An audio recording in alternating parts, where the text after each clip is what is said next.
Hey, Jason here from Simply Swider. So, if your Primo water dispenser is acting up, maybe it's not pumping water, not cooling, or worse yet, turning your cold water tank into a block of ice, don't worry. In this video, I'm going to show you exactly how to fix the most common Primo dispenser problems. Good news is most of these fixes cost less than 20 bucks and you can do them yourself. Before we get started, if you run into any questions, jump into our Facebook group. Links in the description. We got thousands of people helping each other fix their appliances and I pop in there daily to help out.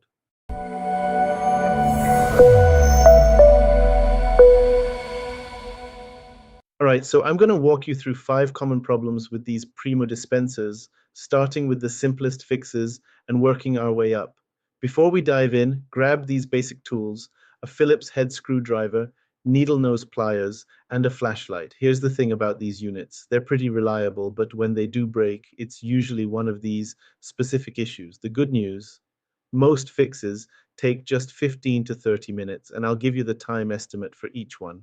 So the most common issue I see is the cold water tank freezing into a solid ice block. You'll know this is happening when the cooling compressor never shuts off. It just keeps running and running.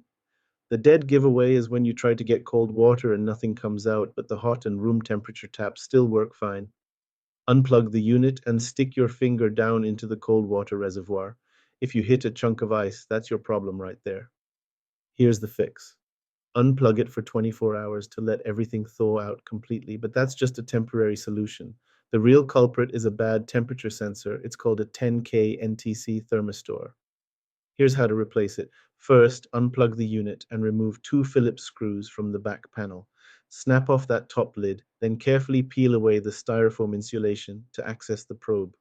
You'll see the old sensor connected to blue wires. Cut the old sensor out, leaving about 2 inches of wire. Strip a 1/4 inch from each wire end, then splice in your new thermistor using wire nuts or electrical tape. Finally, apply a small amount of thermal conductive paste where the sensor contacts the tank for accurate temperature readings. Trust me, this little $2 part will save you from buying a whole new dispenser. Next up, your pump is running, but no water's coming out. You'll hear this gurgling sound and see that flashing red light, even with a full bottle. I had this customer last month who was convinced her pump was dead, but it turned out to be something way simpler. The white hose wasn't fully inserted into the probe head. Here's your step-by-step fix. First, remove the water bottle and check that probe assembly. It should click securely over the bottle opening. You'll feel it snap into place with a firm push. Next, open the lower cabinet and locate the white hoses connected to the pump. Remove the small metal clips holding each hose, then push each hose in about 3/8 of an inch deeper until you feel resistance. Secure them back with the clips.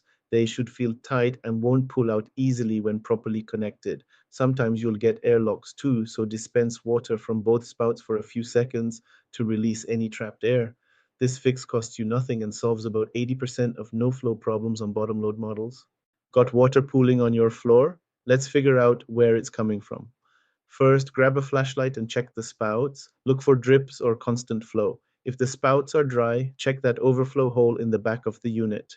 Water coming from there means your pump isn't shutting off when the tank fills up. Next, inspect your water bottle carefully. Run your hands along the sides and bottom, feeling for small cracks or punctures that aren't obvious to the eye. Another thing to look at is the internal baffle.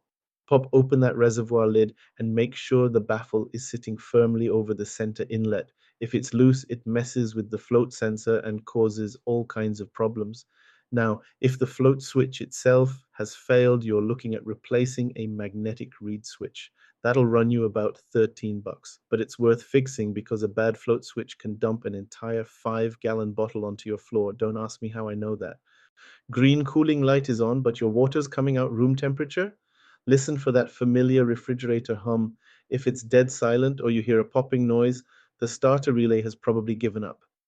This happened to a guy I know who thought his whole cooling system was shot. Turns out it was just a $12 relay switch on the side of the compressor. You'll need to pry off a plastic cover. Fair warning, it can be a pain to remove, but once you swap that relay, you're back in business. Way cheaper than replacing the whole unit. Last thing we'll cover is slow dispensing. Takes forever to fill a glass. This one's usually mineral buildup in the spout tip or diffuser. The flow stays slow whether your bottle's full or nearly empty. Remove that spout tip and clean out the metal strainer inside. Sometimes you'll be amazed at how much crud builds up in there. Takes about 2 minutes and costs you nothing but a little cleaning time. The 10K NTC thermistor runs about $2 to $3. You can find these online pretty easily. This is definitely a DIY repair if you're comfortable with basic wiring. You'll need to splice it into those blue connector wires, but it's straightforward. The tricky part is getting to it behind that tank insulation, but once you're in there, it's a simple swap, way better than dealing with a freezing cold water tank every few weeks. For the probe and hose issues, most of the time you're not buying anything. It's just a matter of pushing things back together properly. If you do need to replace hoses or the probe assembly, you're looking at minimal cost and it's super easy to do. This is definitely the kind of fix anyone can handle. Starter relays cost about $12 and you can usually find them at appliance parts stores. The main challenge is getting that plastic cover off the compressor. It can be stubborn, but once you're in there, it's a quick swap. This repair makes total sense since it's the difference between a working cooling system and lukewarm water. Now let's talk about what you're looking at cost-wise if you need to replace parts. The good news is most of these repairs are totally worth doing yourself. You're talking about $2 to $14 in parts versus buying a whole new dispenser. I'll break down where to find these parts and whether each repair makes sense to tackle on your own. You can see right there on your screen some of the most common models that run into these issues. Take a look. You might spot your own unit up there. Don't worry about memorizing all those model numbers, but if you see yours listed, you'll know these fixes apply to your dispenser. That's how you tackle the most common Primo water dispenser problems. Here's your action plan. Start with the free fixes first. Check those hose connections and clear any airlocks. If that doesn't solve it, move on to the sensor or relay replacements we covered. Remember, most of these repairs cost under $15 and take less than 30 minutes, which sure beats spending 200 on a new unit. Don't forget, always unplug your dispenser before starting any repair for safety. If you guys know someone who's having appliance troubles, please send them the link to this video or a link to my channel where I have tons of other videos showing how to fix pretty common issues with appliances, sometimes for free or as little cost as possible. It sure beats having a repairman come out and spending several hundred for them to fix it when it could be something so simple. If this helped you get your water dispenser working again, hit that like button and drop a comment below. Let me know which fix worked for you. Really helps other people with the same problem. And if you haven't already, please subscribe to the channel. We'll get this out to more folks who need to save some time and money. Thanks for watching, and I hope you guys have a great day.